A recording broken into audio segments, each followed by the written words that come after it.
Hay un tema ahí que nos pide la CNA más teoría, más paper, pero la industria nos pide más estado del arte, la industria nos pide tecnología, nos pide mejorar los procesos. Entonces ahí estamos siempre en la pugna de si nos metemos más a hacer paper en las facultades o estamos más metidos en la industria. Ahí siempre estamos en eso. Creo que este magíster en particular resuelve muy bien eso. Y no es fácil, no se resuelve muy bien en ingeniería eso. Ustedes tienen profesores acá que están en el estado del arte en el conocimiento publicando, y profesores que están en el estado del arte en la industria. Es una mezcla difícil de encontrar, así que creo que como estudiantes se van a llevar un muy buen proceso de aprendizaje de acá.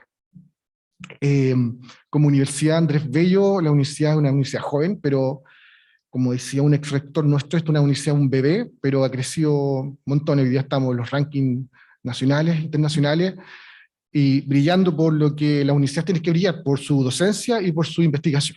Y también por la vinculación, que es la tercera misión, que ahí nos cuesta un poco más a veces las universidades. Es una universidad que está preparada para recibirlo, para trabajar con ustedes. Estamos intensamente trabajando siempre en nuestros procesos de calidad, el alumno en el centro. Cuando decimos que el alumno es el centro, tiene bueno y malo. El alumno del centro significa que estamos siempre pensando en cómo ustedes como estudiantes van a evidenciar resultados de aprendizaje. Pues la educación que tenemos acá hay que trabajarla, es el alumno el que tiene que producir esos resultados de aprendizaje, hay metodología activa. Entonces ahí la invitación es salirse de la metáfora típica que tenemos, que un profesor está dictando una charla y que nosotros tenemos menos actividad, a que ustedes pasen a hacer mucha actividad.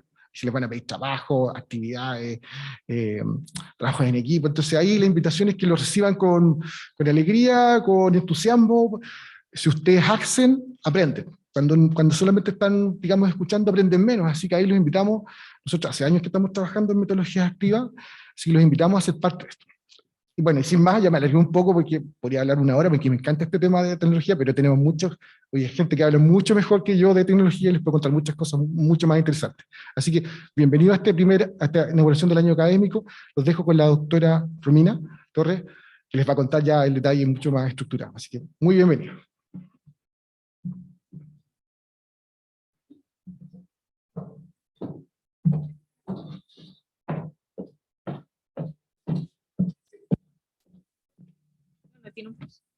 No me veo acá.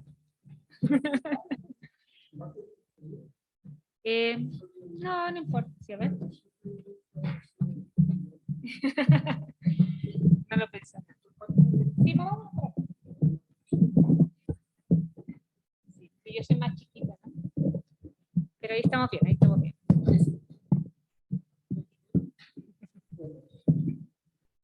Sí. Bueno, muchas gracias, Paulo. Bueno, hoy damos inicio, ¿cierto?, a un nuevo periodo académico, donde obviamente deseo expresar mis más sinceros reconocimientos al plantel académico y al equipo de gestión por su constante trabajo y compromiso.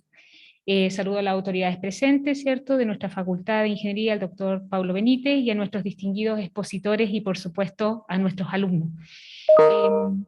Bueno, actualmente el mundo, ¿cierto?, vive un cambio tecnológico que los expertos han reconocido como la cuarta revolución industrial, donde los avances en diferentes tecnologías han cambiado de manera radical los procesos, la producción, la entrega de productos y servicios a las personas y en general la manera, ¿cierto?, en que funcionan las industrias. Esta tecnología son la Internet Industrial de las Cosas, comunicaciones inalámbricas, sistemas ciberfísicos, fabricaciones aditivas, ledgers distribuidos, etcétera, ¿cierto?, que en base es una nueva revolución industrial. Un informe, ¿cierto?, en diciembre de 2019 estimó que el mercado mundial actual de la industria 4.0 está valorado en 71,7 mil millones de dólares y se duplicará con creces hasta los 156 mil millones de dólares para el 2024. Se espera que la región del Asia-Pacífico, de hecho, tenga la mayor participación de este mercado en el periodo, y por lo tanto, nosotros también queremos estar ahí presentes, ¿no? En ese sentido, es importante también y relevante resaltar que justamente, bueno, incluso acorde al reporte del Colegio de Ingenieros de Chile, la industria 4.0 requiere trabajo colaborativo, además de todo, ¿cierto?, las tecnologías requiere trabajo colaborativo, cambio cultural, liderazgo, no solamente considerar la transformación digital como tecnológico, sino también como un proceso estratégico para la organización. Por tanto, se impone una serie de desafíos importantes en cuanto a los nuevos profesionales que van a liderar estas áreas y que la están liderando ya, ¿cierto? No es algo que viene, sino que ya está. Y por lo tanto, obviamente, en esta área, como universidad y ustedes como estudiantes, queremos que ustedes sean los líderes de ese hoy, más que de ese mañana. Bueno, sin más, ¿cierto? Esa es principalmente la razón por la cual tenemos hoy estos invitados, a quienes agradecemos a su presencia, ¿cierto? Tenemos obviamente representando el área de la academia, perdón, al doctor Oswaldo Menéndez, profesor e investigador de nuestra Universidad Andrés Bello, bueno, nuestro alumni destacado, ¿cierto? Magíster Felipe Castro, socio fundador de Austral Robotics, ESPRO y Octopus Robotics. Y también, por supuesto, ¿cierto?, a Víctor Greenblatt, que, bueno, Víctor, obviamente agradecemos además todo el aporte que ha hecho incluso en la innovación de este magíster para las próximas generaciones, y él es actual director y gerente, ¿cierto?, general de Sinopsis Chile, que es una empresa internacional. Y bueno, y ahí justamente ellos nos van a contar acerca de qué es lo que ven, ¿cierto?, en este marco de la industria 4.0, para que ustedes puedan perfilar de mejor manera qué es lo que quieren como resultado, ¿cierto?, de este magíster. Así que muchas gracias. Vamos a dar paso ahora a Oswaldo, por favor. Y si podemos poner la presentación de Oswaldo Menéndez, lo agradecería.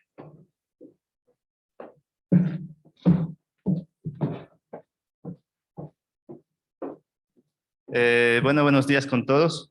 Muchas gracias por la presentación. Para mí un honor estar hoy aquí presentando un poco de lo que he trabajado y en lo que seguimos investigando relacionado a IoT, ciencias TICs y algunas cosas. Hoy les quiero dar una charla que es introductoria hacia un mundo que está revolucionando, así como revoluciona la industria 4.0 y está asociada a la industria 4.0. Y es la recolección de energía, cosechamiento de energía, o en inglés Energy Harvesting, y cómo esto va a impactar en las ciencias IoT. En esta charla principalmente tocaré un tema que va mucho con el medio ambiente agradable, porque el objetivo principal del IoT es la masificación. ¿Y la masificación a qué lleva? A que se necesita más sensores. ¿Sensores a qué lleva? A que se necesita más fuentes de energía que se ven traducidas en baterías. ¿Y las baterías a qué lleva? A la contaminación. Entonces, una forma de esto eliminar es utilizando técnicas de Energy Harvesting. Al título de hoy, o sea, bueno, aquí lo pueden ver en inglés, es Analyzing the Capabilities of Electric Field Energy Harvesting Using Natural Leaves. Un poco de cómo llevar la presentación. Primero les quiero dar una introducción hacia por qué nos motivamos a entrar acá. Después pasaremos hacia qué es los dispositivos que nosotros propusimos, algunos resultados de un poco de discusión y conclusiones, y al final, lo más importante, las preguntas suyas.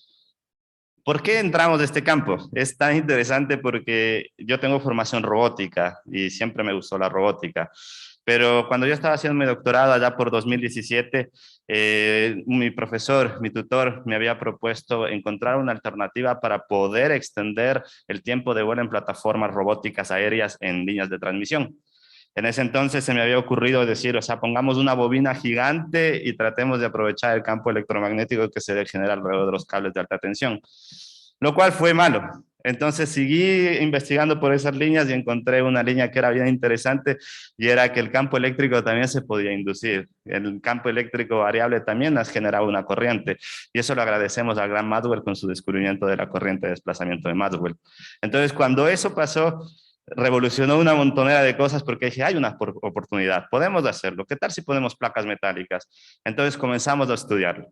Después de tanto estudio, 1 año, 2 años de estudio, llegamos a la conclusión de que la densidad de potencia no era lo suficiente para poder cargar baterías para alimentar plataformas robóticas. ¿Era una decepción? Sí, en ese momento. Sin embargo, aparecía otro mundo que no lo habíamos considerado, y era los dispositivos de baja potencia, de ultra baja potencia. Gracias a la ley de Moore, los chips cada vez siguen haciéndose más y más y más pequeños. Claro, tenemos el limitante que nos da por la densidad, que vamos a llegar a hacer los niveles de moléculas, de átomos, que ya no vamos a poder hacerlo más pequeño. Sin embargo, la densidad de potencia que estos dispositivos funcionan es demasiado pequeño. Y las densidades de potencia que nosotros recolectábamos con nuestras cosechadoras era suficiente para alimentar estos dispositivos. Eso fue un agrado muy grande y entramos hacia este mundo. Se llama Energy Harvesting. En la imagen que ustedes pueden ver en pantalla, ustedes pueden ver uno de los principales pilares de la industria eléctrica, que son los transformadores de la industria eléctrica. La ventaja de los transformadores de la industria eléctrica es que existen en todo lado. Todas las industrias lo utilizan y toda la sociedad utilizamos transformadores, porque así podemos conectar las grandes centrales de generación con los puertos de distribución de las ciudades. Entonces, lo que nosotros buscábamos era poner placas o poner nuestros dispositivos cerca de esto, porque las altas voltajes, el alto voltaje permitía aumentar la densidad de potencia en las cosechadoras. ¿Cuál era el objetivo? El objetivo principal, hacer wireless sensor nodes o nodos sensores inalámbricos. ¿Qué es un wireless sensor node, un nodo sensor inalámbrico? Es la base de la IoT cuando se va a ir hacia EOT o energía de las cosas. Estamos clasificando hacia la industria eléctrica. ¿Cuál es el objetivo? Que estas cosechadoras reemplacen las baterías. ¿Cuál era la ventaja? Poner diferentes tipos de metales. Habíamos estudiado aluminio, habíamos estudiado el cobre, habíamos estudiado otros tipos de aleaciones. Sin embargo, aparecía un punto después que decíamos, claro, estamos eliminando las baterías. Qué bien, estamos ayudando al medio ambiente. Pero 1000 sensores, 2000 sensores, aquí no estamos hablando de redes de IoT, no son redes que van a trabajar con un sensor, 2 sensores, son miles de sensores que se están utilizando para poder supervisar, monitorizar diferentes procesos industriales. Entonces, cuando nosotros vimos eso, dijimos, estamos poniendo placas metálicas, estamos poniendo diferentes polímeros, es lo mismo, estamos siguiendo contaminando. En eso, al 2017 había leído un artículo de uno de los principales ¿cómo se llama? Expositores en este área, que es el profesor Xiaolin Wang, director del Centro de Nanotecnología del Georgia Tech, y él utiliza unas técnicas que se llama Triboelectric Nanogenerators, y en esto él exponía de que las hojas servían como capas electrificadoras y como electrodos para sus dispositivos. Después de un estudio arduo, llegamos con nuestro grupo de trabajo a determinar que Electric Field, Piezoelectric Nanogenerators y Triboelectric Nanogenerators tenían o compartían características muy similares, no en cuanto al tipo de funcionamiento o al principio de cómo funcionan, sin embargo, funcionaban con la corriente de desplazamiento de Maxwell, como les decía, de ese gran Maxwell que nos ayudó. Entonces, cuando eso pasaba, nos dimos cuenta de que mucho de lo que ellos aportaban podíamos nosotros ver si valía nuestro campo.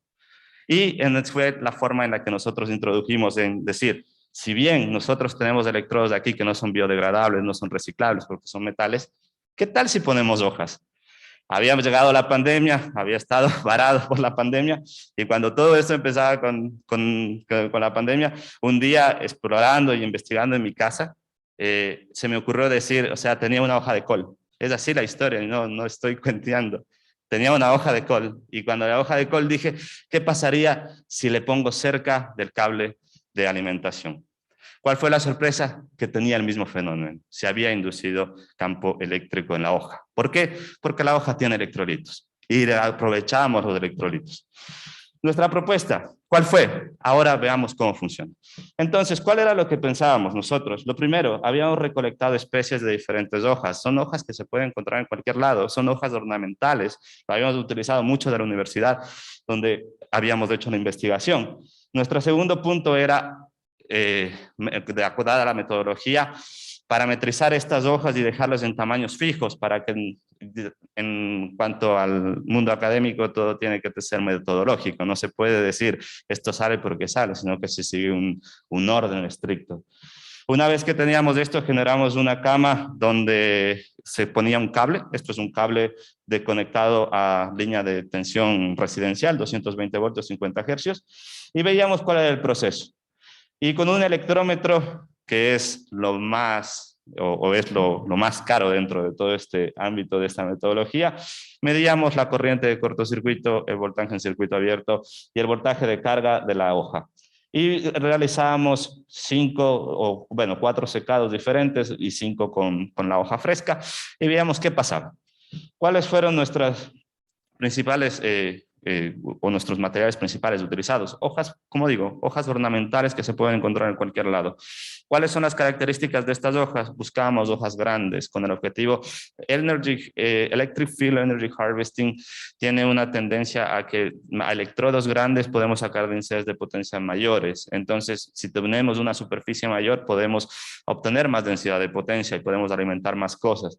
Entonces, por eso utilizamos estos tipos de hojas. Son hojas grandes, sobre todo la de este tipo, que es Ravenala madagascariensis, y con diferentes venaciones. ¿Cuál es el objetivo de la venación?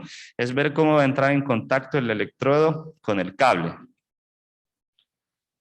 ¿Qué fue lo que resultó de esta investigación tan entretenida y tan interesante? Que comenzamos a ver que las densidades de potencia, aquí pueden ver el voltaje de carga, comenzaba y era uniforme dependiendo del tipo de hoja. Aparte, ¿qué podíamos ver? Era que a medida que nosotros secábamos a la hoja, el comportamiento de esta variaba y comenzaba a caer la cantidad de energía que se puede recolectar. Sin embargo, yo creo que mucha gente dirá, o sea, ¿y qué tiene de novedoso eso? Eso es un punto muy importante, es una conclusión muy fuerte, porque así como nosotros estamos ahorita en esta etapa, estábamos haciendo un generador, es un generador de fuente de energía no convencional, ahora estamos haciendo, podríamos irnos desde el otro sentido y decir, hagamos un sensor. ¿Por qué? Porque decimos, ahora con el comportamiento de las características eléctricas de nuestras hojas, podemos determinar cuál es el contenido foliar de la hoja o cuál es el índice de agua de la hoja. Entonces, es bidireccional este punto de la investigación. Estamos en el punto donde generábamos, era una energía, y ahora teníamos con esto una capacidad de poder decir cómo podemos encontrar parámetros de la hoja a partir de las características eléctricas de la misma. Con esto, ¿qué más podíamos ver? Podíamos ver qué hoja nos podría servir para hacer un prototipo. ¿Cuál hoja podríamos utilizar para poder ensamblarla y hacer dispositivos que ya puedan tener alguna aplicación útil? Porque claro, o sea, uno ve así y dice, ya, es un voltaje, ya, es una corriente. ¿Y qué hacemos? ¿El objetivo cuál es? Es masificar. ¿El objetivo cuál es? Es energizar.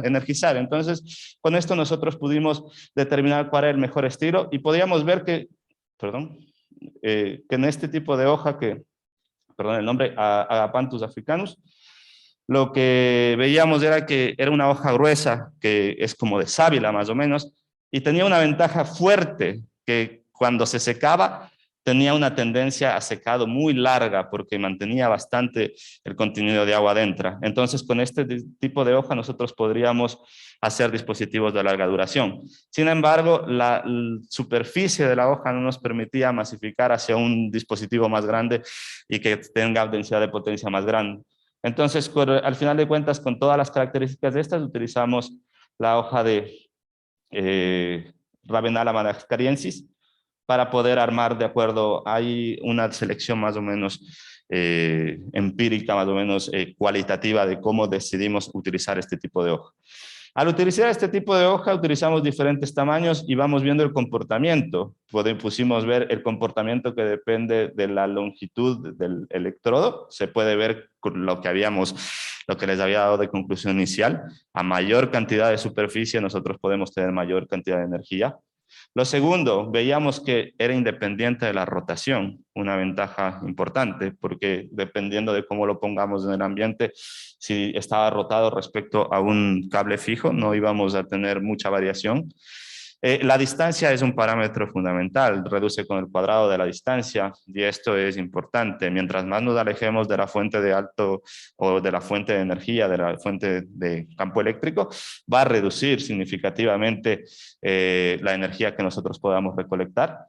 Lo tercero, queríamos ver si esto era robusto. ¿Qué pasa con los días? Porque claro, yo puedo decir, hoy te garantizo, y eso a nivel industrial, mucha gente que conoce mucho eso, les digo, te garantizo que hoy va a valer. Nadie me va a comprar la idea. Nadie va a luchar por una idea así. Pero, por ejemplo, después de 7 días, nosotros veíamos que la tendencia era igual. Pese a que la hoja se va a secar en el tiempo, sin embargo, se puede tener una tendencia similar. Finalmente, habíamos probado con diferentes tipos de circuitos pasivos. ¿Por qué circuitos pasivos? Porque la densidad de potencia es muy pequeña para poder alimentar circuitos activos, ya que de nada sirve decir, bueno, es que las fuentes de disparo de los transistores yo los utilizo con baterías. Eso que tiene de Energy Harvesting. Se supone que el Energy Harvesting lo que buscamos es que todo salga de la energía recolectada del ambiente. Otra característica también era que podríamos ver que dependía del tipo de capacitor que utilicemos, y esto era interesante porque solo con el capacitor nosotros podíamos regular los niveles de tensión y los niveles de energía que queremos al final. Y después, funcionamiento continuo. Una gran desventaja de las técnicas que se presenta acá, y eso sí es una desventaja grande, es que la densidad de potencia, pese que se tiene para poder alimentar dispositivos de ultra baja potencia, igual se tiene que hacer un comportamiento cíclico. No se puede tener energía continua en la carga. Entonces lo que hacemos es cíclicamente, durante un tiempo cargamos, durante un tiempo conectamos la carga para hacer lectura, transmisión y cualquier toma de decisiones, y después volvemos a apagar o volvemos a abrir un switch para que vuelva otra vez el ciclo de carga. Algunos experimentos ya llevándolo a la práctica. Como digo, el objetivo es tener aplicaciones. Ustedes en el primer video, en el de aquí, ustedes pueden ver, nosotros estamos alimentando con un cable, tenemos envuelto una hoja de este material, y estamos alimentando una calculadora. Después de un cierto tiempo que va a llegar a un umbral, conmutamos para poder alimentar esta calculadora, y nos da alrededor de 7 segundos, 8 segundos de funcionamiento continuo. Lo que sí creo que tenía que haber adelantado un poco más, porque vamos a dejar que siga cargándose por ahí. Por acá, en la parte de aquí, en el video de la parte superior izquierda, ustedes pueden ver, nosotros de igual forma, con el mismo dispositivo, con la misma cosechadora, estamos cargando LEDs, estamos alimentando LEDs y como indicadores. Y es energía que está saliendo, no es energía de batería, es energía que está recolectando la hoja. Y finalmente, en la parte inferior izquierda, ustedes pueden ver ahora qué pasaría si solo utilizáramos hojas. Y ese es el punto que nosotros queremos llegar y donde estamos trabajando hoy en día. Queremos que las hojas sirvan como receptoras y que sean las cosechadoras, con el objetivo de hacer IoT en agricultura de precisión. Queremos entrar en ese punto, hemos hecho avances significativos. Y bueno, acá ya mismo llega a los niveles de carga. Llegó, gracias a Dios. Entonces ahí se conmuta. Y ustedes pueden ver, la calculadora está funcionando normalmente. Se tiene energía remanente, se puede decir, es energía que está en el medio ambiente. No, y acá ustedes pueden ver cómo con las hojas, sin tener ningún procesamiento, lo podemos utilizar como fuente o como generadora de energía. Algunas conclusiones que salen de estos trabajos, principalmente, lo primero, demostramos que así como lo habías demostrado para sus nanogeneradores triboeléctricos del grupo del Dr. Shunlin Wang, nosotros también podremos decir que las cargas electrostáticas, la recolección de cargas electrostáticas por hojas es significativamente bueno en cosechadoras de campo eléctrico basadas en esta tecnología. Otra cosa más también, que dependemos de la cantidad de agua que la hoja tiene. Y eso es, como digo, es un punto muy fuerte porque nos permite hacer sensores a partir de lo que nosotros hicimos. De hecho, estamos ya terminando investigaciones en ese punto. Y finalmente, lo más importante, esto es biodegradable y esto es amigable con el medio ambiente. Cuando se está hablando de IoT, no se puede hablar de IoT con 2, 3, 4, 5 sensores, les vuelvo a repetir. Cuando se habla de IoT se está hablando de miles y miles de sensores que van a estar distribuidos en el proceso, porque si no, no se puede llegar a hacer una supervisión de un monitoreo continuo de un proceso, y son procesos significativamente grandes. Con esta tecnología podemos tener dispositivos que son amigables con el medio ambiente, lo que eliminan las tediosas baterías que son degradables, que no son degradables. Finalmente, algunas recomendaciones es que cuando uno seca a la hoja, el secado no es uniforme. Encontrar una forma de secado uniforme podría ser significativamente importante. Y lo último, encontrar esa correlación entre parámetros de la hoja y variables eléctricas. Con eso podríamos hacer, como digo, sensores y bueno, tenemos ahorita, así a breves rasgos los comento, que reemplaza a los espectrómetros. Muchos de estos, por ejemplo, el foliar mixture content y el equivalent wire thickness, todos estos parámetros, se utilizan espectrómetros que son de costo elevado. Sin embargo, el electrómetro cuesta 1/10 del espectrómetro y podemos tener una precisión, si no es tan grande como el espectrómetro, es significativa para poder dar un aporte rápido. Algunas cosas, aquí, si quieren más información, lo pueden encontrar en estos dos artículos que lo hemos publicado el año pasado y donde está más detalle. De igual forma, o sea, podemos después debatir, no hay ningún problema. Con eso cerraría mi presentación. Si tienen alguna pregunta, muchas gracias.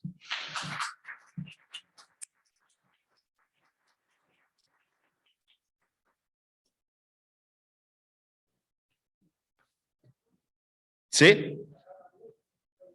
Sí, le escucho. Disculpe, estamos transmitiendo en vivo y me gustaría que que lo hiciera por micrófono, por favor, para que saliera. Hola, sí. Una sola duda, modo de consulta. ¿Esto es amigable con el medio ambiente? Entiendo que eso es lo que se persigue. Cuando veo el ejemplo de las hojas, me imagino, y quiero pensar que son hojas que ya cayeron, de ninguna forma vamos a destruir o deforestar bosques nuevamente para capturar esas hojas, ¿no? Esto sigue siendo un tema amigable. ¿Ya? ¿Sí? ¿Es Sí. así? O sea, no se trata de ir y sacar hojas, juntar montones de hojas que están verdes todavía, dando oxígeno, y Ya. con eso sacar energía. No se trata de aquello, ¿verdad? No. O sea, buscamos o sea, que sea completamente amigable con el medio ambiente. Sí. Hola, profesor, buenas tardes. Buenas tardes. En base justamente a algo comentaba acá el compañero, este proyecto, por lo que veo, es un poco, entre comillas, como estacional, ¿no? Teniendo en consideración que, por ejemplo, la hoja tiene que estar verde. ¿Qué pasa, por ejemplo, en esas épocas, cuando es otoño, cuando la hoja cae, y entendiendo que ya no sirve, ¿o no? Bueno, o sea, por eso hemos hecho el comportamiento hacia, perdón. Ya no. Bueno, ya no, parece que se quedó esto sin... Pero por eso habíamos hecho comportamiento hacia el grado de sequedad de la hoja, porque dependiendo de eso podemos ver cómo es el comportamiento en las diferentes estaciones también. Pero pues para eso secamos, para ver el comportamiento. Pero sí, o sea, el objetivo es principalmente que es por fechas. De hecho, la gran característica de todo esto de las... Ya, volvió. Por eso habíamos hecho este secado aquí, y gran parte de esto es que depende mucho de la humedad y de la temperatura, porque son cargas electrostáticas que están directamente relacionadas a la humedad y la temperatura. Entonces no es lo mismo tener a la hoja en Valparaíso, por ejemplo, a nivel del mar, donde se tiene humedad de una forma, o tenerlo en el desierto de Atacama, donde es seco completamente. Entonces eso se tiene que estudiar más a profundidad todavía esos temas. Hola, buenas tardes. Sí, buenas tardes. Yo tengo otra pregunta. Bueno, dos preguntas en realidad. Sí. La primera es, ¿el uso de que las hojas sean tan específicas de este momento implica que el potencial uso agrícola sería acotado solo a un tipo de plantación? No. O sea, el potencial, o sea, bueno, trabajamos con estas hojas por fácil acceso. Sin embargo, esto está generalizado para cualquier tipo de hoja. Dependiendo del tipo de hoja, vamos a tener un comportamiento diferente. Pero claro, o sea, dependiendo si estamos en una industria agrícola, vamos a tener que basarnos en el producto o en el tipo agrícola que se esté produciendo ahí. Perfecto. Y basado en lo mismo que hablaban los otros dos compañeros respecto del tema ambiental, Ajá. ¿se en algún punto midió o consideró el impacto de la producción de hojas con el consumo de agua que requiere en caso de que sea, no sé, no asociado a la producción nativa? Por ejemplo, no sé, voy a plantar choclo que la hoja no me permite, tendría que poner otro tipo de hoja adicional. versus el proceso de reciclado responsable de baterías, que hoy día sí existe y sí se está dando bastante bien. ¿Hay un potencial estudio gap de cuánto beneficia uno versus otro?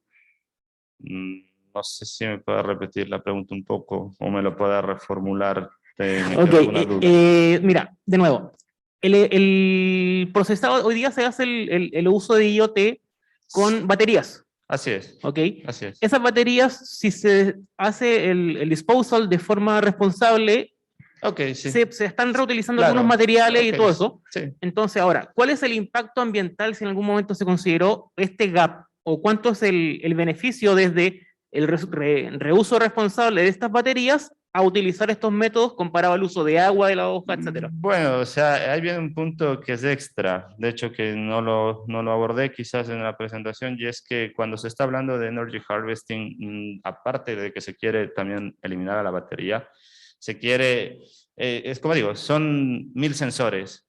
Ahora digamos que usted es operador, entonces usted va a tener que estar supervisando los 1000 sensores. Los 1000 sensores trabajan de manera sincrónica, no están trabajando de manera sincrónica. Entonces un sensor va a quedarse desenergizado en un instante, no sabemos cuándo. Cuando esto pase, imagínense lo que es para un operador ir a cambiar 1000 baterías. Primero, el primer punto es por allá. Por eso aparece Energy Harvesting, porque Energy Harvesting nos permite sacar energía continua durante mucho más tiempo. Si bien la batería nos dará unos rangos de tiempo de 5 años, 6 años, dependiendo del consumo energético del chip que se esté utilizando, esto nos permite utilizar hasta 10, 12 años. Por ahí viene un punto. Lo segundo, cuando estábamos hablando de biodegradables, o sea, no hay estudios todavía. Esto es una técnica que está recién partiendo. No hay prototipos comerciales. No podría compararle todavía con un prototipo que ya está, que son los dispositivos de IoT, Wireless Sensor Nodes, alimentados por baterías, que eso se conoce desde hace miles de años. Bueno, no miles de años, pero algunos años. Entonces todavía no hay un estudio, no podría compararle todavía ahí. Bueno, agradecemos una vez más al doctor Oswaldo Menéndez y damos paso al profesor, empresario también, Felipe Castro Nieni. Muchas gracias. Muchas gracias.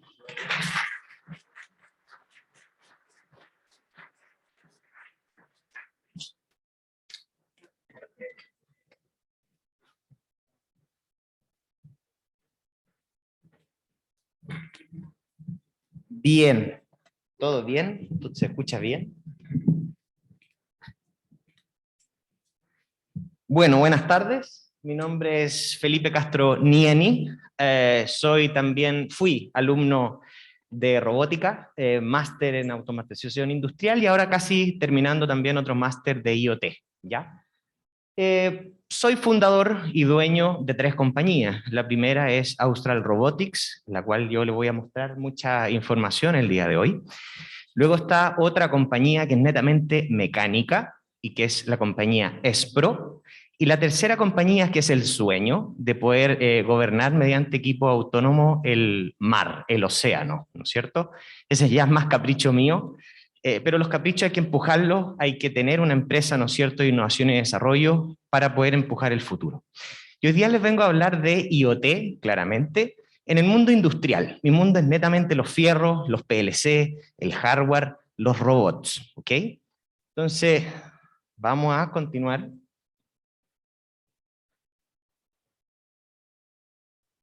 Ahí sí, gracias. Todo parte con una línea de proceso. Una línea de proceso, muchos de ustedes a lo mejor nunca han estado en la industria, pero una línea de proceso tiene elementos primarios, secundarios y terciarios. El primario estamos hablando donde hay contacto con el material, después de la materia prima, donde las máquinas tocan el pollo, tocan la carne, tocan el objeto, ¿no es cierto?, que va a ser alimento. Voy a hablar del alimento que es el core business nosotros que trabajamos habitualmente. En la etapa secundaria estamos hablando del primer estuche de lo que nosotros vamos a comer. La etapa terciaria ya es ponerlo sobre una caja y la cuarta parte ya es paletizado directamente para un centro de distribución. Toda línea robótica o línea de proceso son básicamente los fines de línea. Ahí es donde es el mayor aporte de una celda robótica. Aquí le llamamos celda robótica, a todo lo que acompaña al robot en su función.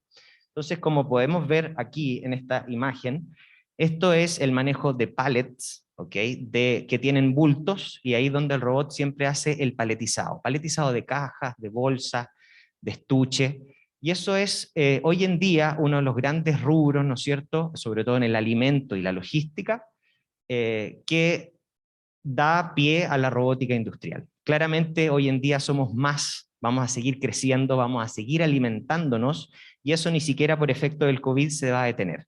Es un nicho, ¿no es cierto?, que va a ir creciendo, igual que también la logística. Entonces son una beta en Chile, ¿no es cierto?, muy explorada por nosotros. Hay máquinas, ¿no es cierto?, que nosotros desarrollamos, si no existen, las inventamos, las desarrollamos, pero no queremos inventar la pólvora, por lo cual también tenemos mucha alianza estratégica con maquinaria italiana. El italiano es muy flexible, es como la tecnología en China, pero con calidad europea. Ahí pueden ver, y vamos a ver en los siguientes videos, máquinas para envolver lo que son los pallets, stretch hood, stretch film, formadoras de bolsas, las mismas bolsas de saco de 20-25 kilos, son la tercera máquina que está ahí. Y la cuarta es para formar una caja, para que exista después un proceso automático y robotizado, para que ingrese esos equipos dentro del proceso. Nosotros partimos claramente con las marcas más comunes. KUKA, ABB y FANUC son las marcas líderes en el mundo. Nosotros trabajamos multimarca y desarrollamos también tecnologías en las cuales habla de cómo tomo el producto. En eso podemos ver los distintos tipos de grippers que tiene una celda robótica. Aquí quiero empezar a hablar de los componentes para que ustedes logren entender lo que aquí el colega, ¿no es cierto?, hablaba de miles de sensores. La verdad que una línea de proceso, la que también voy a mostrar, por lo menos eran 1500 sensores, y cada uno con señales, y las señales en un programa pueden llegar a 15.000 señales. Es un Big Data que está actualmente en todas las industrias, y es una información que nadie la toma. Desde el celulares que tienen ustedes, desde la lavadora que tienen en su casa, el aire acondicionado, todo tiene sensores.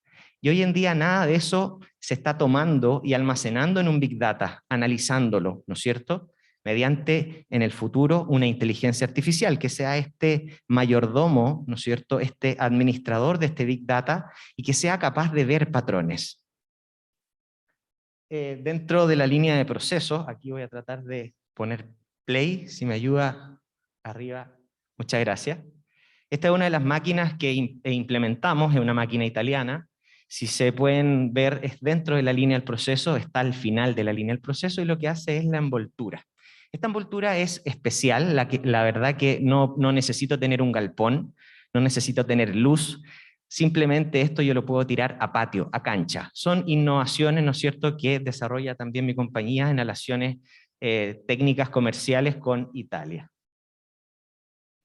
Entonces, cada una de esas líneas de proceso tienen mucha información, muchos sensores, y sensores en el tiempo, que eso nos va a alimentar de mucha información que hoy día no está siendo capturada. Si me ayuda, por favor, con la de abajo. Bueno, ahí está la de arriba, son dos robots. Este es un centro, el de abajo es el profesor como a las 5 de la mañana después de haber tirado 15 kilómetros de cable. Y podemos ver que es un centro de distribución. Todo lo que ustedes compran, esto es la cadena Sodimac, el centro de distribución, todo lo que ustedes compran está pasando actualmente 24/7 a través de nuestras celdas robóticas. Esta fue diseño chileno, fabricado en Chile, todo lo que es los tableros eléctricos, la programación del robot, programación de los PLC o equipos industriales, también lo desarrollamos nosotros.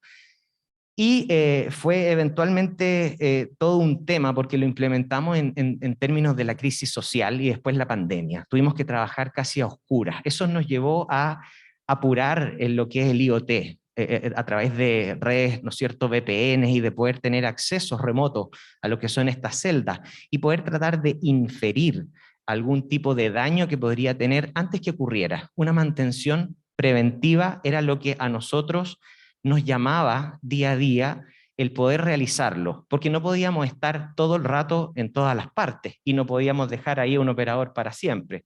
Entonces, cada pallet que llega, cada pallet que ingresa, ¿no es cierto?, tiene condiciones especiales. Nosotros medimos el volumen completo a través de cámaras de visión artificial con tecnología 3D, podíamos entender no solo el SKU del producto, no solo preguntar el peso, las dimensiones, de qué procedencia era, y una conversación directa con SCADA o planta, ¿no es cierto? Entonces ahí yo le decía, ¿qué hago con este producto? ¿Sabes qué? No existe en la base de datos, tíralo a rechazo.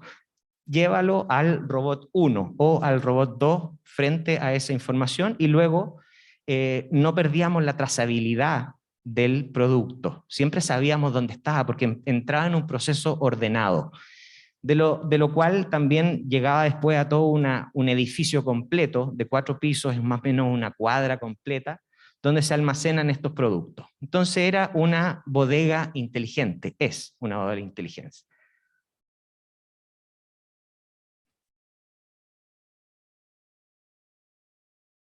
Otras de las soluciones también que hemos integrado son líneas de proceso, y estas son más genéricas, esto ya cuando existe lo traemos de Italia, son líneas de embolsado de 20 y 25 kilos, donde podemos ver ahí también el gripper. Solamente la herramienta del robot tiene aproximadamente 45 señales a 50 señales, ya estamos hablando en el tiempo. La cantidad de veces que se abre y se cierra durante un turno de 8 horas puede llegar incluso a los 4000 ciclos. Entonces, esa cantidad de información hay que administrarla, ¿no es cierto? Voy a pasar siguiente. Este es un nuevo producto, este es diseño chileno fabricado en Italia. Así está hoy en día. Esto fue un capricho también de quien está aquí presente. Tuve la herramienta y el apoyo no solo de la empresa a la cual se vendió, sino que también el diseño italiano, y que pudimos cambiar el paradigma y la forma de poder generar este proceso de maxi saco. Hoy en día ahora se está haciendo un maxi saco en rollo. Es casi como el papel higiénico en la casa donde se corta y se ocupa una porción. Aquí se corta, ¿no es cierto? Y las bolsas pueden ir en cada uno de los sistemas. Aquí se puede ver unas pruebas piloto que hicimos al principio, por eso se ve el robot lento, ¿no es cierto? Y el robot es parte de los equipos, es un equipo más, ¿ok? Sin embargo, ustedes pueden ver la mecánica que tiene todo el sistema, el automático, y este equipo tiene un nivel de información increíble. Entonces, el Big Data es algo que tenemos que hacernos cargo. Otra de las compañías, ¿no es cierto?, que también represento y soy parte, es Espro, así que ojalá like, comparte y me gusta en LinkedIn, ¿no es cierto?, campanita, le agradecería en las redes sociales, ¿no es cierto? Esta empresa es el área mecánica. Lo que nosotros hacemos acá básicamente es fabricar máquinas para la línea de proceso. Aquí podemos ver, por ejemplo, una encajonadora de productos de suero fisiológico. Estamos hablando del suero que se inyecta a la misma gente del COVID. Esto trabajaba 24/7. No nos podíamos permitir que esto se detuviera, ¿ok? Entonces, todas estas máquinas que nosotros actualmente poseemos, estamos implementando varias de esas, tanto en el centro de distribución como la que también mostré, están todas con VPN. VPN Firewall Friendly, donde la verdad que atraviesa a través de saltos, ¿no es cierto?, de puentes, de bridge, para poder acceder. No solo puedo acceder a reprogramar, a recalibrar, sino que también a hacer el registro de todo lo que son las fallas. Entonces, si hablamos del IoT, estamos hablando obviamente de la primera revolución, la de vapor, ¿no es cierto? Henry Ford en la segunda, pueden tener cualquier auto, mientras sea negro y sea el Ford T, ¿no es cierto? Ahí partió la línea de proceso. La tercera, ya cuando estamos hablando de la automatización, de la robótica, en esa etapa, ¿no es cierto?, está mi compañía actualmente, y con un pie, ¿no es cierto?, en el 4.0. El 4.0, la verdad que siempre hay algo mítico y hay muchas asociaciones distintas que lo interpretan de distintas formas. Según la cantidad de asociaciones, hay distintas interpretaciones. La que a mí más me acomoda es la que sale ahí, ¿no es cierto?, donde claramente, si podemos ver en la parte de abajo, ahí está lo que es la robótica, ahí es donde está mi compañía, donde también toda esa información que yo les hablaba, ese Big Data, que es literalmente toneladas de información en el tiempo, en base de datos, y a través de la Internet de las cosas, todo se convierte en entes ciberfísicos, todo se conecta, todo se comparte, pero hay alguien que lo tiene que administrar. Hoy en día va a ser el inicio de la era del servicio, va a tabular por todo. El tráfico de cuántas personas, cuántos usuarios, cuántas señales, cuántos kilobytes por minuto incluso puedo tener o almacenado en la nube. claramente eso va a ser plata, y lo digo literalmente, va a ser plata para quien administre las nubes. Claramente ahí es donde nosotros queremos hacer la diferencia, queremos trabajar un poco más local, ¿no es cierto? Y no solo el tema de ciberseguridad, entendamos que existe una ciberseguridad que es IT, de informática, el cual creo que todos ustedes están muy ligados, ¿no es cierto? Y lo que quiero yo tratar de dar este grano de arena a este grupo es la ciberseguridad OT, la ciberseguridad de todos los PLC, los software, los hardware, sensores de seguridad. Hay mucha gente que incluso los llega a bypassear cambiando los cables, y todo eso es una vulneración también a un equipo. En Irán se detuvo la carrera nuclear que tenía Irán, simplemente hackeando y entrando directamente a un PLC y a un variador de frecuencia. Con eso incluso se atrasó aproximadamente 3 a 4 años, simplemente ingresando a un PLC que tenía un hardcode, eso, en el manual de operación estaban las claves y nadie las cambia. Y de esa forma es muy fácil, y hoy en día ninguna industria tiene este conocimiento de poder salvaguardar, ¿no es cierto?, lo que es la infraestructura OT. Por lo general, aquí hay muchos que les duele la información, pero por lo general en la industria no se tiene información de los sensores, no hay manuales, no hay planos, ¿ok? Hay información parcializada y que solamente algunos técnicos la conocen. Estamos hablando incluso de que los programas no están de libre acceso a las personas, menos tampoco la información. Son islas que existen y que están aisladas. Incluso la cantidad de producción al día está hecha por fichas que los llenan las personas. Hay poca digitalización del proceso, y llevar todo eso a un gran MES o algún gran sistema, ¿no es cierto?, integrado. Eso hoy en día es una vulnerabilidad, y para nosotros obviamente es un desafío de poder integrarlo. Hoy en día nosotros tenemos las clásicas 3 métodos de servicio, ¿no es cierto? Que es la clásica de que si alguien me compra, yo estoy vivo y puedo contestarle el teléfono, esa es la primera. La segunda ya es por garantía, me tengo que hacer cargo del equipo. Las garantías yo tengo que estar presente o telepresente. La tercera es la urgencia. A las 4 de la mañana, el turno de noche siempre se pone creativo y hace esas modificaciones. Y ya el 4.0 lo tenemos implementado. ¿Okay? El 4.0 le llamamos como el modo COVID, ¿no es cierto? Donde todo lo tenemos conectado y con alarmas, con correos, con mensajería instantáneas, tanto para los operadores como los mantenedores, incluso los supervisores, con claros gráficos o dashboard que podemos integrar. Esto es el prototipo, lo tengo integrado, no tengo la autorización para mostrárselo, claramente, porque es dato de proceso, pero podemos ver que en estos gráficos yo analizo el OEE. Es una herramienta fundamental en la industria que habla de la disponibilidad, de la cantidad de producción, y después habla de la calidad. Yo estoy disponible a ustedes, si ustedes no llegaron, no es problema mío. Como máquina no me puedo hacer responsable de cosas que no entran al sistema. Entonces esa era una forma también de poder medir entre equipos qué equipos podía producir más, qué equipos se comportaba mejor y qué equipos tenía menos fallas. Y son información que hoy en día se están ocupando en alto nivel de gerencias para determinar ciertos mecanismos de reemplazo o mejora en cada una de las actividades. Obviamente los robots también son parte de esta cadena, ¿no es cierto? Y a distancia no solo los podemos calibrar, no solo los podemos mover, sino que también diagnosticar e incluso cambiar los programas. Todo eso hace abrir una senda de posibilidades, las cuales tienen que estar obviamente restringidas por esta ciberseguridad OT. Lo que nosotros estamos implementando, y nosotros estamos pensando incluso en un 5.0, ya estamos tratando de adelantarnos a ese futuro, donde no solo sea los pilares fundamentales de la industria 4.0, sabemos o creemos, tenemos la convicción, que el pilar fundamental va a ser la inteligencia artificial. Sin duda alguna, hoy en día, y uno de los ejemplos que los invito también a revisar, es a través de la compañía de Elon Musk, la cual es OpenAI, que tiene un Machine Learning, Deep Learning y tiene inteligencia artificial, producto de GPT-3. GPT-3 es un lenguaje de inteligencia artificial que lo que hace es transcribir el lenguaje natural, o sea, yo le explico lo que tengo que hacer, y lo genera automáticamente. En la práctica, ¿qué significa? Que programa automáticamente. Pueden ver entonces en internet, hay algunos vínculos que los podemos compartir después, que la persona genera todo un juego mediante el lenguaje natural y verbal. ¿Okay? De hecho, también hay otra extensión de ese GPT-3, que es el DALL-E, que incluso puede dibujar. Yo le digo, dibújame un astronauta andando en caballo en la luna, y me da distintas versiones, y uno ve, y es una capacidad artística. La inteligencia artificial toma la determinación de qué hacer por sí solo, ¿ok? Pero para eso siempre hay que tener en cuenta que igual que un niño chico, ¿no es cierto?, una crianza, no le puedo mentir.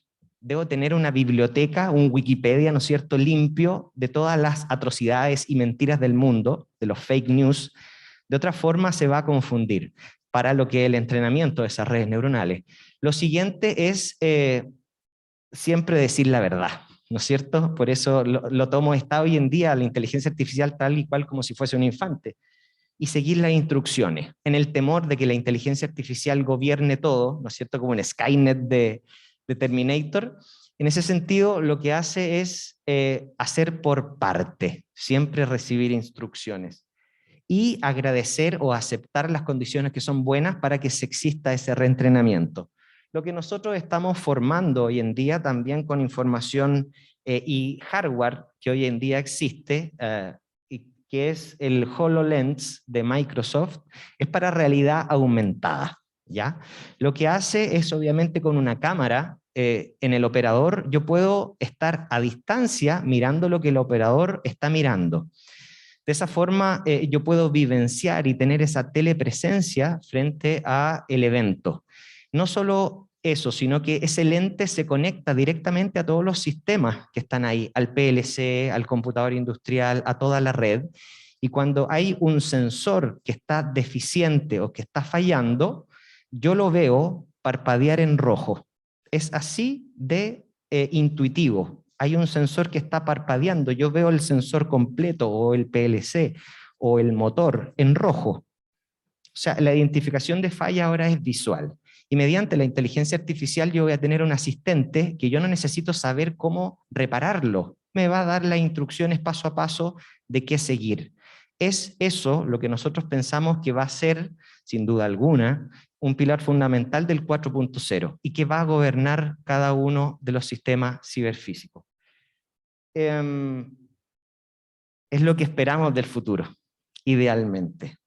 Con eso quisiera terminar mi presentación, agradecerles esta oportunidad de estar con ustedes. Así que esperamos aumentar nuestros sentidos. Muchas gracias. Si tienen alguna consulta. Agradecemos al profesor Felipe Castrovielli y tenemos que consolar y si no tenemos un enfoque también con branches de todo para poder realizar. Bueno, muchas gracias. Así que damos paso también a...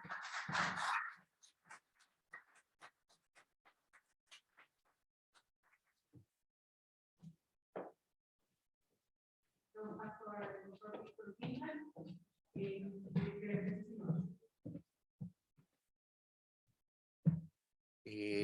Bueno, buenas tardes, gracias por esta oportunidad. Tiene gracia y tiene partes buenas y partes malas, cuento todo esto mientras espero la presentación. Tiene partes buenas y partes malas ser el último. Bueno, la parte mala es que justamente todos tienen hambre y van a querer irse rápido. La parte buena es que yo escuché las otras dos presentaciones, entonces me puedo basar en lo que ellos dijeron para mejorar lo que yo voy a hablar. Y vamos a partir con eso. Bueno, lo primero, yo acabo de terminar, porque hicieron muchas preguntas sobre el tema de Energy Harvesting y las hojas y las baterías. Yo acabo de terminar mi doctorado en IoT para la agricultura, lo terminé el año pasado, y les puedo decir que son más que 1000 sensores. Si uno piensa en un campo, o por ejemplo los sensores que se ponen en el ganado, estamos hablando de miles de vacas que andan a kilómetros del lugar. Entonces ir a cambiarle las baterías una por una, por ningún motivo. Me encantó y de ahí vamos a conversar un poco, me interesó mucho. La inteligencia artificial. Tiene que ver con lo que yo voy a hablar también. El concepto de inteligencia artificial tiene más de 60 años. Es decir, no es un concepto nuevo. Cuando nosotros decimos la inteligencia artificial, el concepto y todo eso es bastante antiguo en el mundo moderno, porque hoy día el mundo moderno, 20 años ya es viejo. ¿Por qué hoy día hay inteligencia artificial? ¿Por qué podemos hacer inteligencia artificial? Es un poco lo que voy a explicar acá. Es porque la capacidad computacional que tenemos hoy en día no la teníamos hace 10 años atrás. Y eso está basado en lo que yo les voy a hablar un poco, de lo que es la tecnología del futuro. Cómo vamos desde el chip a la nube, de la nube, desde el silicio al software, bueno, y desde Chile al mundo. Entonces, por eso dije que tenía gracia poder estar después. Entonces, cuando hablamos de chips, yo trabajo en una empresa, nosotros hacemos software para los que desarrollan chips. Hoy en día es imposible desarrollar un chip a mano. Son miles de millones de transistores que están adentro. ¿Ya? Si ustedes miran un celular, por ejemplo, el último chip que sacó Apple, el M1, que está metido en los Mac que estamos comprando ahora, deben ser unos 15.000 millones de transistores que están adentro. Entonces, hoy en día la electrónica, que es la base de todo lo que estamos viviendo, está en todas partes. Y ahí lo vemos, en la inteligencia artificial, en los computadores, en las casas digitales. Se dice que hoy en día una persona enfrenta más o menos por día unos 400 a 500 microcontroladores. Por día, cada uno de nosotros. ¿Ya? Y eso hay que diseñarlos, hay que producirlos, hay que hacerlo. Y tenemos ahí, bueno, el Internet de las cosas y todo ese tipo de cosas. Entonces, un poco la historia, porque siempre hay que recordar lo que sucedió, porque la historia nos enseña. Todo parte, todo este desarrollo, toda esta modernidad parte, decimos acá en el 1947, cuando se crea, se inventa el transistor, que lo inventó este grupo de 3 personas, Bardeen, Shockley y Brayton, que sacaron premio Nobel y todo eso. Entonces, ellos inventaron este dispositivo. La razón por la cual se inventó este dispositivo, y desgraciadamente muchos de los avances tecnológicos tienen que ver con las guerras. Esto fue justo después de la Segunda Guerra Mundial, y si ustedes han visto películas de soldados de la Segunda Guerra Mundial, los sistemas de comunicaciones eran enormes, eran unas tremendas mochilas que tenían. O sea, bueno, un poco el desarrollo de la electrónica fue cómo miniaturizamos todo esto. Después viene el segundo gran cambio, que fue por los años 60, final 58, 59, porque son 2 grandes científicos que lo hacen. Uno es Kilby en Texas Instruments en Dallas, y el otro es Robert Noyce, que estaba en Fairchild, en la costa oeste, y en esa época obviamente las comunicaciones no eran como ahora, los papers se demoraban en llegar de uno a otro. Entonces existe el primer circuito integrado que se hace por allá por los final de los 50, principios de los 60. Y después nos vamos a los microprocesadores, que es otro gran invento. Es decir, nada existiría de lo que vivimos hoy día si no hubiera un microprocesador. Ahí tenemos el primer microprocesador comercial, el Intel 4004, 2300 transistores, usado para una calculadora de escritorio, es decir, que fue la gran revolución en esa época, las calculadoras de escritorio. Y ya cuando ya llegamos al año 86, el Intel, el 386, que fue ya también, ya estamos hablando de 275.000 transistores. ¿Ya? Entonces, esto le da un contexto histórico a esta carrera que nos lleva a lo que tenemos hoy en día. Esta cosa es electrónica, pero no siempre funciona, ¿no? Ya. Ahí sí. Ya, ahora fue mucho. Ya, ahí está. Y aquí tenemos un poco, habló la ley de Moore. La ley de Moore que la generó Gordon Moore. Gordon Moore fue uno de los fundadores de Intel, y él trabajaba con Robert Noyce en Fairchild, cuando hicieron todo este invento. Y y es una cosa impresionante, hay que buscar y leer ese paper. Es un paper del año 65, donde Gordon Moore, él toma 4 puntos en un gráfico logarítmico, solo 4 puntos, tira una recta, es decir, hace la recta del gráfico logarítmico y vamos a cambiar la batería, ¿bien? Ahí tenemos un problema de energy harvesting. Entonces, ¿qué pasa? Gordon Moore con estos 4 puntos tira una recta y dice en su artículo la cantidad de transistores en un circuito se duplicará cada 2 años al mismo precio. Esa es la parte que nunca a veces se cuenta, la ley de Moore. La ley de Moore es más una ley económica que científica. Y el mismo precio, ¿qué significó? Que la industria ha ido mejorando y creando, y ahí ustedes ven los distintos procesadores que ha hecho Intel, ¿de acuerdo? Entonces, la industria ha ido mejorando todos sus procesos para mantener el costo. Entonces, cuando decimos el doble transistores en la misma superficie, al mismo costo, estamos diciendo que estamos duplicando la capacidad de cálculo, estamos duplicando la complejidad de lo que somos capaces de hacer. En el 2011, bueno, esa es la información del 2011, y se proyectaba que en el 2022 íbamos a estar más o menos en 100 millones de transistores, no, 100.000 millones de transistores. En el A12, que es un chip también de Apple, estamos hablando de 6.900 millones de transistores en 7 nanómetros. El A13, 8.500, el M1, 16.000 millones de transistores en 5 nanómetros. Traten de buscar o imaginarse lo que significa 5 nanómetros, lo mencionó. Estamos llegando ya a ser capaces de ver los átomos, ¿ya? Entonces, la tecnología iba avanzando. El M1 Ultra, que recién se anunció, tiene 114.000 millones de transistores en 5 nanómetros. El cerebro humano tiene alrededor de 100 billones de neuronas, ¿ya? Para que 100.000 millones. Hubo por ahí hace un año atrás una persona que trató de decir que una neurona, un transistor, eso no es cierto. La neurona es mucho más que un transistor, así que no hay que empezar a comparar, a decir, como ya estamos cerca, entonces vamos a crear el cerebro electrónico. No, eso no existe todavía y estamos muy lejos de hacerlo. ¿Y por qué estamos hablando del chip y su diseño? Bueno, porque lo estamos usando en todos lados, porque es la base de todos los sistemas que estamos viendo hoy en día y que se conversaron, la base de los robots, la base de la inteligencia artificial, la base de la automatización, la base de la telefonía, de las comunicaciones. Entonces, me quitaron la... me la quitaron. La primera revolución industrial, sí, la máquina de vapor. Hay un tema re entretenido, a mí me gusta mucho la historia. ¿Por qué se dio en Inglaterra y no en Francia, que eran como las dos grandes potencias en esa época? Porque Inglaterra tenía carbón barato, mano de obra cara.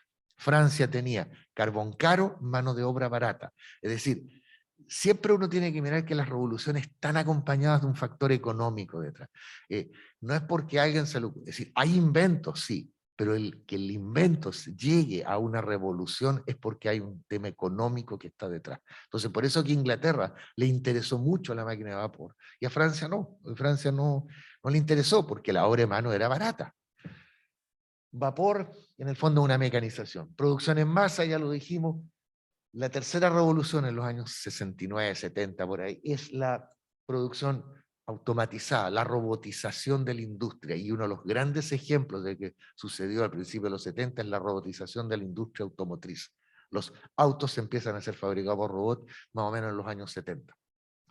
Lo que genera un gran problema que se habla de repente, que es qué hacemos con la gente que los robots van a reemplazar, porque es un tema que tenemos que considerar. No podemos dejar a la gente tirar en la calle, ni tampoco no podemos poner ahí, los vamos a fusilar el que no tiene trabajo. Entonces, toda política tecnológica tiene que ir acompañada de una política económica de cómo se hace. Por ejemplo, en Francia lo que hicieron con la industria automotriz fue una capacitación de todos los obreros que salieron de la industria automotriz para reconvertirlos a otras industrias. Y el Estado puso muchísimo dinero para hacer esa reconversión, porque si no, ya hay que poner dinero para que coman. Entonces, es mucho mejor.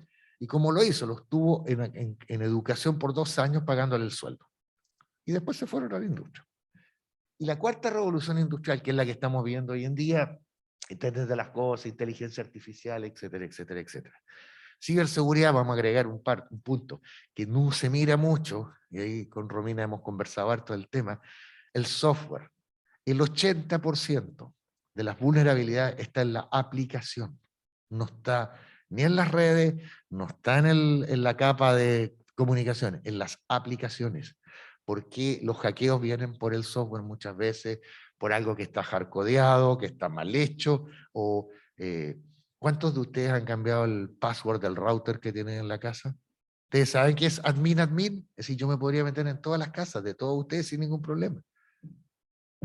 De la microelectrónica a la industria 4.0, microelectrónica que es el diseño y fabricación de circuitos integrados de los chips. Entonces, el software es el diferenciador, uno de los grandes diferenciadores. Pero hoy en día eso está cambiando. Está dejando de ser el software el gran diferenciador. Si bien es un diferenciador, está empezando a hacer que el chip sea el diferenciador. Fíjense ustedes que en los últimos años se han metido a diseñar circuitos empresas que a mí no se me hubiera pasado por la mente que iban a diseñar circuitos hace 5 o 6 años atrás. Apple. Podría ser Facebook. Facebook está diseñando circuitos. ¿Por qué? Porque los circuitos que hoy en día son capaces de hacer inteligencia artificiales no son suficientes para ellos. Amazon está haciendo circuitos. Microsoft, Google. Entonces, la electrónica está retomando mucho impulso debido a que hoy en día no hay capacidad de entregarle al mercado lo que el mercado de la inteligencia artificial está necesitando, y por eso que todas estas empresas se metieron a diseñar. Y la optimización del software y de los chips, hoy en día cada vez es más necesario juntar los dos mundos y que los dos mundos funcionen y trabajen juntos para optimizar los productos que estamos tratando de comercializar. Estamos frente a un nuevo mundo de innovación, donde tenemos que irnos metiendo, y ahí vamos a hablar un poquitito de Chile. A mí me falta la parte de Chile al mundo, y estoy muy impresionado de la industria, no conocía lo que ustedes hacen. Sin embargo, y ya vuelvo a decir, a uno se aprovecha lo que dijeron los otros, en Chile tenemos una mala costumbre, que es no vamos a reinventar ni vamos a hacer lo que hacen otros. Estoy y no estoy de acuerdo, y quiero plantear una historia. Acuérdense, me gusta la historia. ¿Quiénes son los líderes en automotriz hoy día? ¿Estados Unidos? No. ¿Francia? No. ¿Italia? No.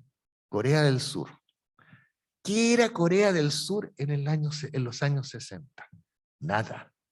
Tenía mucho menos PIB que Chile, que Argentina. Es decir, nosotros éramos mucho más que ellos. Pero ellos tomaron una decisión de ser líderes en algunos temas. Y les dio lo mismo que ya existiera, porque el área automotriz ya existía. La automotriz parte en el siglo XIX con Mercedes-Benz.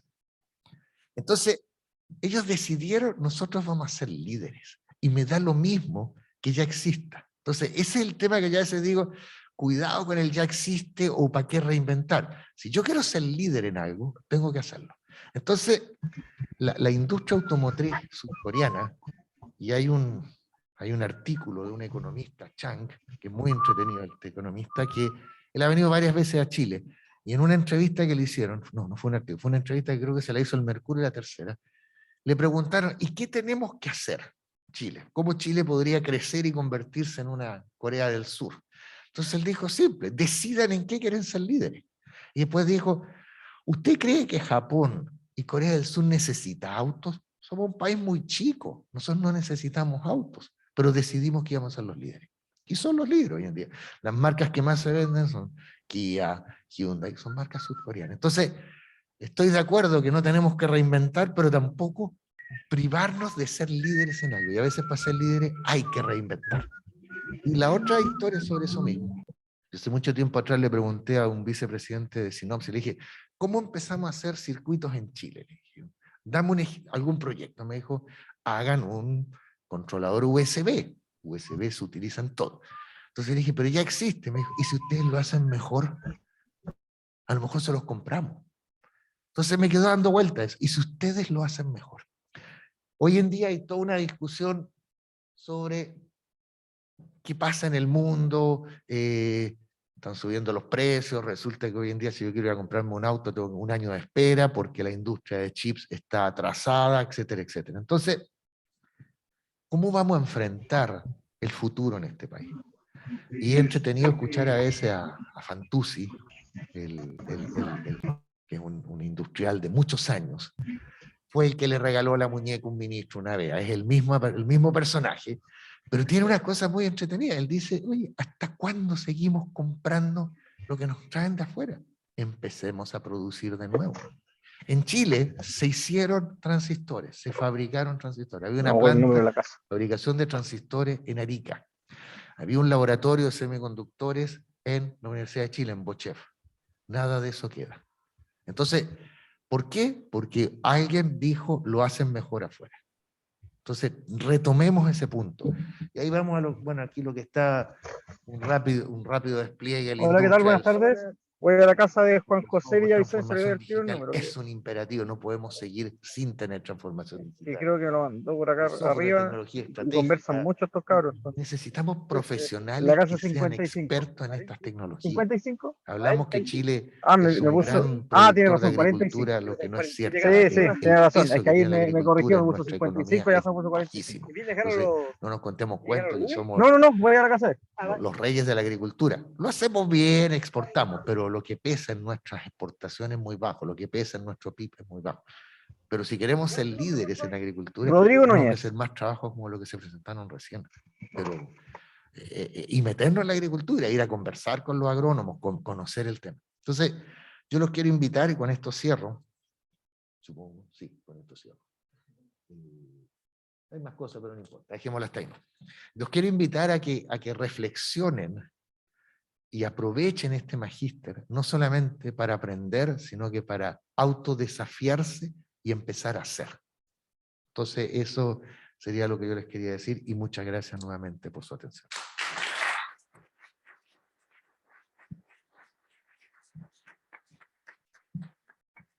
Bueno, damos muchas gracias al doctor Víctor Greenblatt. Voy a dar, Freddy, por favor, que va a ser el cierre. Tenemos el café que podemos hacerle más preguntas a los expositores.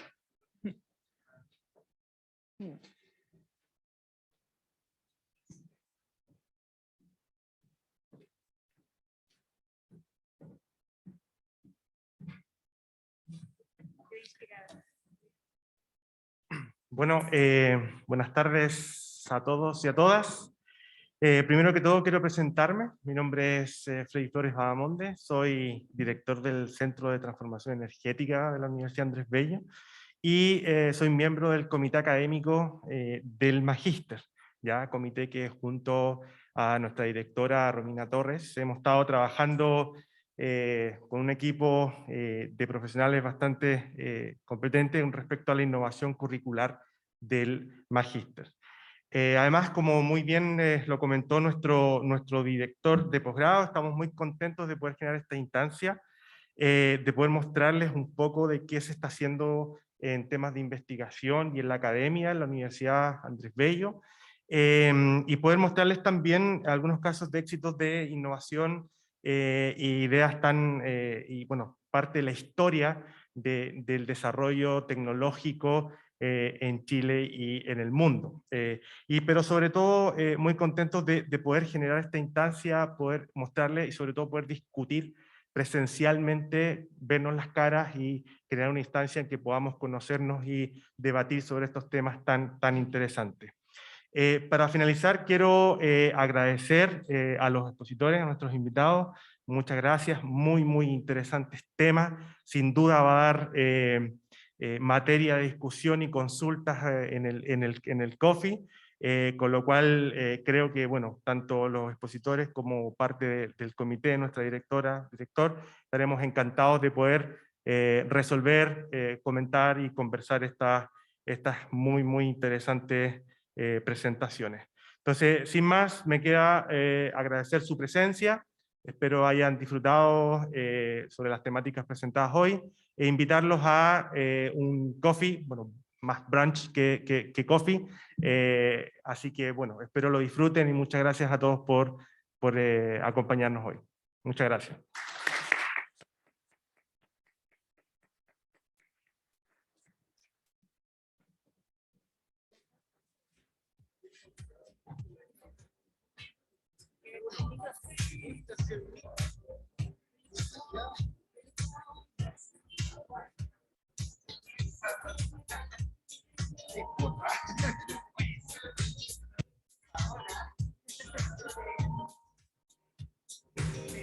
Cantaremos una canción, ¿no? Cantaremos una canción. Quedé con el... Oye, de esta presentación, de las tres presentaciones, podríamos empezar a articular. Comité académico, que en realidad no fue idea mía, comité.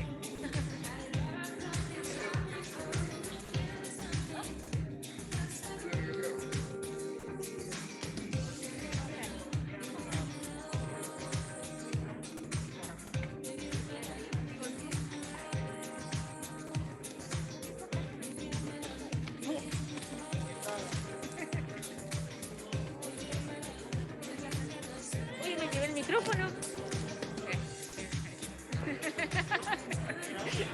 Sí, yo me lo llevaba para cantar una canción. ¿Dónde está el joven? Acá está. Que me iba a llevar esto para cantar, ¿no? Bueno, muchas gracias. Muchas gracias. Romina, sí. Estamos a su orden. Cualquier cosa, bueno, nos comunicamos.